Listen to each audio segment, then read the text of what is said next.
Here's something most gardeners never think about. The plant right next to your tomatoes might be the reason they're not doing well this year. Not the soil. Not the weather. Not even how often you're watering. It's the neighbor. Some plants quietly steal water from the roots next door. Some attract pests that jump from one crop to another.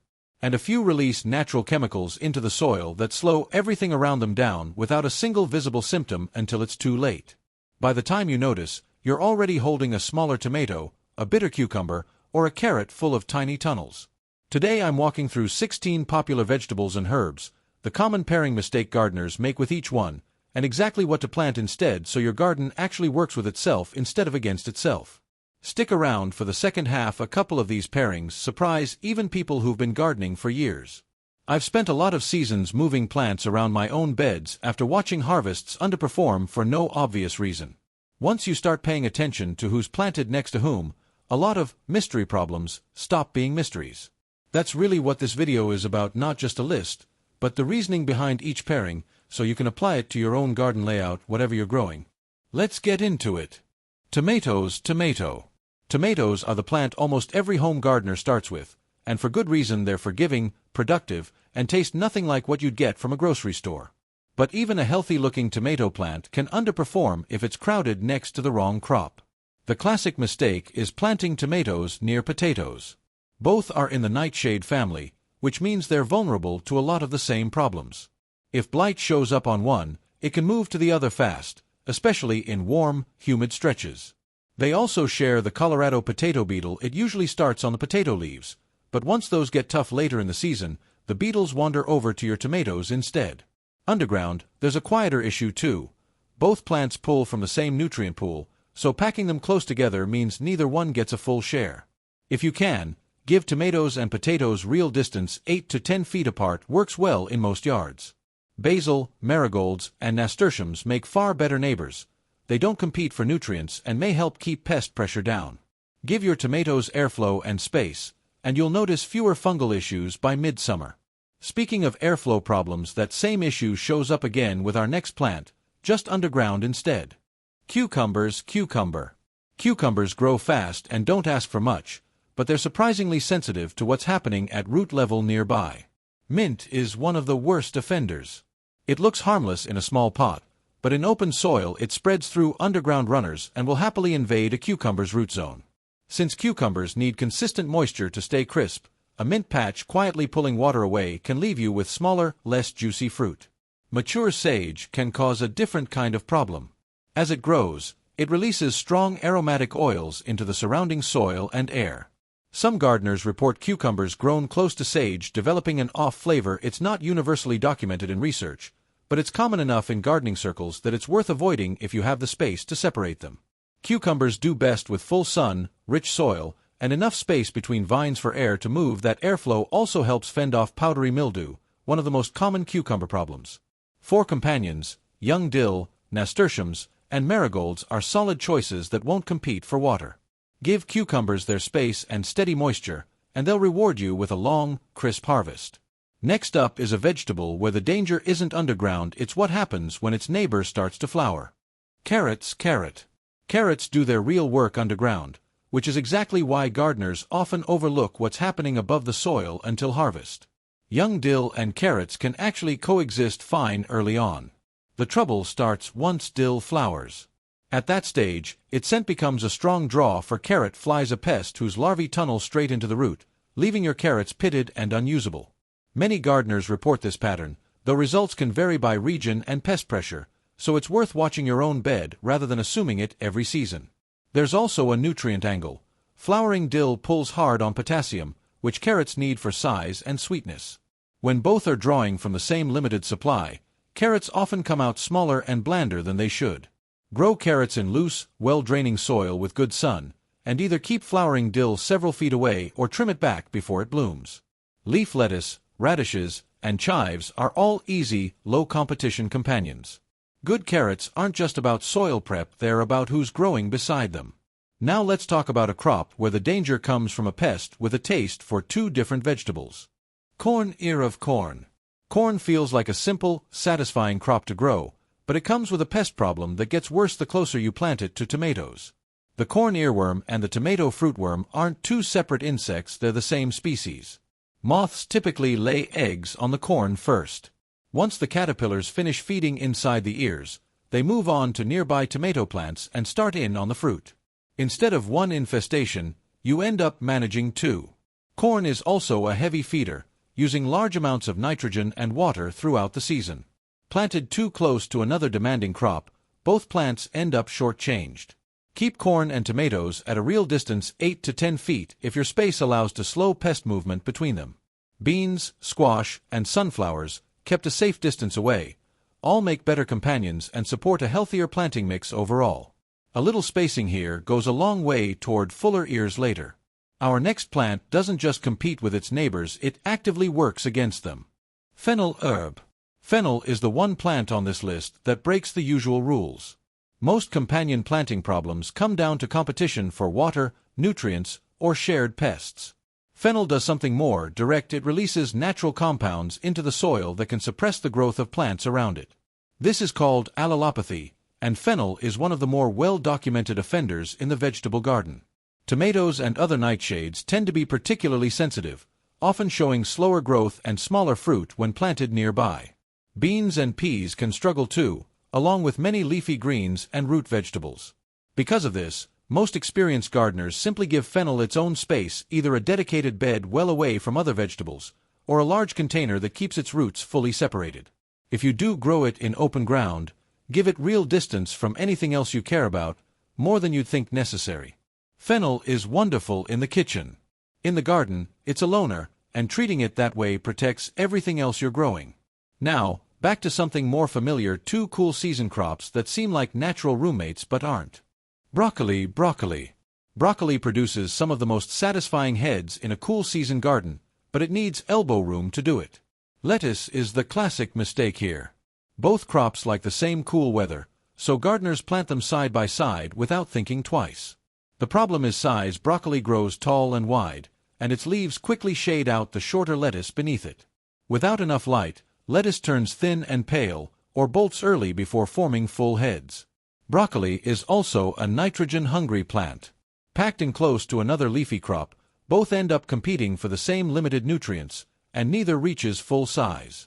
Its dense canopy can also trap moisture around smaller neighbors, raising the risk of fungal issues in cool, damp weather.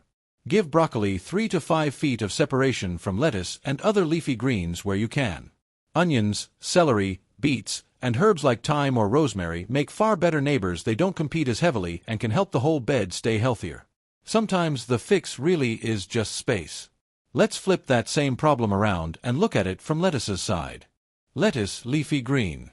Lettuce has shallow roots and tender leaves, which makes it one of the easiest crops to stress out, often through no fault of its own. We've already covered the shading issue with broccoli, so here's a different one. Lettuce planted next to heavy-feeding vegetables in a crowded raised bed. Big, nutrient-hungry crops can pull most of the nitrogen and water out of the soil before lettuce gets its share, leaving you with smaller, slower-growing heads. Poor airflow compounds the problem. When lettuce is boxed in by larger plants, moisture lingers on its leaves longer after watering or rain, which invites diseases like leaf rot and downy mildew. Grow lettuce somewhere it gets morning sun and afternoon shade in hot weather, with enough room around it for air to move freely. Carrots, radishes, cucumbers, and chives are all efficient, low-drama companions. Sometimes the healthiest lettuce isn't the one getting extra fertilizer, it's the one with better neighbors. Now, a pairing that looks fine all season and only causes problems the next year. Pumpkins and zucchini. Jack-o'-lantern. Pumpkins and zucchini belong to the same squash family, bloom around the same time, and get visited by the same bees, which sounds harmless until you plan on saving seeds. Bees move pollen freely between the two, causing cross-pollination. This year's fruit will look and taste completely normal. The problem shows up next season. Seeds saved from cross-pollinated fruit often grow into plants with unpredictable shapes, poor flavor, or reduced yields. If you buy fresh seed every year, this isn't something you need to worry about at all. The other issue is purely physical. Both plants send out long, sprawling vines that can crowd each other and trap moisture underneath the leaves, creating good conditions for powdery mildew. If seed saving matters to you, keep pumpkins and zucchini as far apart as your space allows. 20 feet or more is ideal. Either way, give both plenty of room to spread. Corn, marigolds, and nasturtiums all make solid companions that support pollination without adding to the crowding. Space today means healthier vines and, if you're saving seed, a harvest you can actually count on next year. Now let's look at a pairing that has nothing to do with pests and everything to do with chemistry underground. Beans. Beans have a superpower most vegetables don't. They pull nitrogen from the air and store it in their roots with the help of soil bacteria, enriching the ground for future crops. Planting them next to onions or garlic undoes a lot of that benefit. Alliums release sulfur compounds into the soil that can interfere with the bacteria beans depend on for nitrogen fixation. The visible result is often slower germination and weaker growth in the beans, not dramatic, but enough to notice over a season. This is a good one to remember specifically because beans and alliums seem like a logical pairing. They take up different amounts of space and don't obviously compete for light. The conflict is happening at a microbial level you can't see. Keep beans a bed away from onions and garlic where possible. Corn, squash, and marigolds are much better bean companions, and the classic beans, corn, squash grouping works precisely because none of them interfere with each other underground. Not every plant conflict is about sunlight or water, sometimes it's happening in the soil biology itself. That's exactly the theme of our next two plants as well. Cabbage, leafy green. Cabbage can produce big, dense heads, but it's also vulnerable to a soil-borne disease problem that shows up in an unexpected pairing: strawberries. Both crops are susceptible to verticillium wilt, a fungus that lives in the soil for years and attacks through the roots. Planting cabbage where strawberries have grown recently or right alongside them gives the disease an easy path between the two. Once it takes hold, the fungus can persist in that soil for future plantings as well, which is what makes this pairing worth knowing about specifically. Cabbage is also a heavy nitrogen feeder, so any crop competing for the same nutrients nearby will hold both plants back. And its broad leaves, once mature, can trap moisture against neighboring plants, a setup for fungal problems like black rot in humid weather. Rotate cabbage away from any bed that's recently grown strawberries, water at the base rather than overhead, and give it real spacing. Onions, celery, dill before it flowers, and marigolds are all better companions that help rather than hurt. Sometimes it's not pests or sunlight causing the damage, it's a disease living quietly in the soil. Let's look at a fast-growing green that's sensitive to something happening a few feet away. Spinach seedling. Spinach grows quickly and has shallow roots, which makes it efficient but also easily overwhelmed by bigger neighbors. Planted too close to potatoes, spinach often comes up short. Potato foliage grows tall and bushy fast, casting shade over the smaller spinach plants and competing hard for the same nitrogen. Spinach needs to stay dark green and tender. The result is usually thinner leaves and a slower harvest. Crowding creates a second issue: poor airflow. Spinach leaves that stay damp too long after watering are far more prone to downy mildew, one of its most common problems. Grow spinach somewhere it gets good morning sun, with enough space around it for air to move and without a tall crop shading it out. Radishes, carrots, peas, and lettuce are all easy, low-competition companions that make efficient use of the same bed. Spinach doesn't need more fertilizer to grow well, often it just needs a better spot. Now let's look at a crop where the wrong neighbor doesn't just slow it down, it can stop it from thriving altogether. Peppers. Peppers are close relatives of tomatoes, and they share a lot of the same sensitivities, including a poor tolerance for kohlrabi and other brassicas planted too close. Kohlrabi grows fast and pulls heavily on soil nutrients early in the season, often outcompeting slower establishing pepper plants for the resources they need to size up properly. Some gardeners also report peppers showing stunted growth when planted near mature brassicas in general. Though this pairing is less rigorously documented than others on this list, treat it as a worth testing in your own bed caution rather than an absolute rule. Peppers do best with steady warmth, full sun, and consistent moisture. Inconsistent watering is actually a bigger threat to pepper yields than most companion issues, so get that right first. Basil, carrots, and onions are dependable pepper companions. If you're set on growing kohlrabi, give it its own row well away from your pepper bed. Peppers reward patience more than any crop on this list. Get the basics right, and companion choices become the finishing touch rather than the fix. Now, a pairing that's less about competition and more about one plant quietly poisoning the well for another. Asparagus herb. Asparagus is a long-term investment a well-placed bed can produce for over a decade, which makes it worth protecting from a mistake that's easy to make early on. Onions and garlic are the ones to avoid.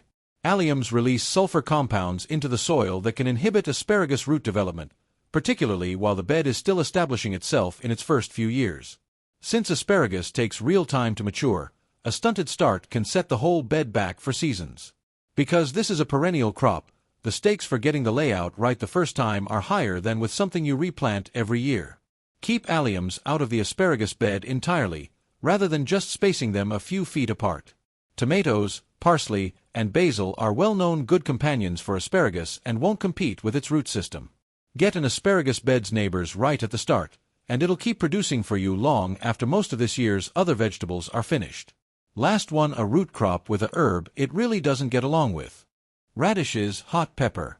Radishes are about as low maintenance as vegetables get, which is exactly why a slow-growing radish patch confuses a lot of gardeners.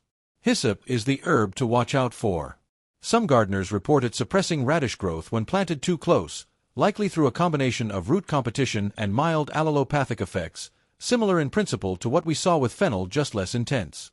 It's a less common pairing mistake than the others on this list, but worth knowing if you're planning an herb border near your root vegetables. Radishes want loose, well-draining soil and consistent moisture more than almost anything else. Inconsistent watering is what usually causes cracked or woody roots, so that's worth ruling out first if yours are underperforming. Lettuce, carrots, and peas are all easy, compatible neighbors for radishes and won't compete for the same resources. That's the last of our 16, and if a couple of these surprised you, you're definitely not alone. Quick question before we wrap up. Which one of these caught you off guard? A lot of people are surprised by the beans and onions one, since it's not something most companion planting charts even mention. Drop your answer in the comments, and if you're comfortable sharing it, let me know what USDA zone you're gardening in. It helps me know what to cover in future videos. Here's the pattern running through everything we covered today. Plant problems are rarely just about soil or water. They're often about who's growing 3 feet away. Shared pests move between related crops. Heavy feeders starve their neighbors. A few plants, fennel and alliums, especially actively work against whatever's planted nearby through chemistry you'll never see happening. The fix isn't complicated.